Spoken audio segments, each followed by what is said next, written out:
Hi all. இது வந்து மசாலா தோசை தான் பண்ணிகிட்டு இருக்கேன் ஃப்ரெண்ட்ஸ். இன்றைக்கி வெளியில் போயிட்டோமா, அதனால் குக் பண்ணல.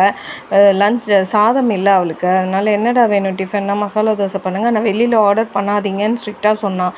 பரவாயில்லையே அப்படின்னு சொன்னால் உண்மையாக 100% கரெக்டு. முந்தா நேற்று நாங்கள் வந்து பிக்சர் போயிட்டோன்னு வெளியில் ஆர்டர் பண்ணிவிட்டு கொடுத்தா மாவு வந்து புளிச்சிருக்கு ஃப்ரெண்ட்ஸ். அப்படியே தோசை மசாலா தோசை அவ்வளோவா தெரியல. இப்போ ஆர்டினரி தோசை வந்து அப்படியே லிட்ரலாக புளிச்சிருக்கு. இத்தனைக்கும் 190 rupees 180 rupees depending on the hotel. Reputed ஹோட்டலில் தான் வாங்குகிறோம். ஒன்றும் பேர் தெரியாத ஹோட்டல்லாம் கூட வாங்குறதில்ல. பட் மனசாட்சியே இல்லாமல் காசு வாங்குறாங்க, ஆனால் சரியாக ப்ரொவைட் பண்ணுறதில்ல. என்ன பண்ண முடியும்? இந்த இது நம்ம வீட்டில் ஹோம்மேடாக கொடுத்தானா 3 தோசை சாப்பிட்டா. ஆனால் வந்து ஹோட்டல்லேருந்து வாங்கினது வந்து கால் கூட சாப்பிடவே இல்லை.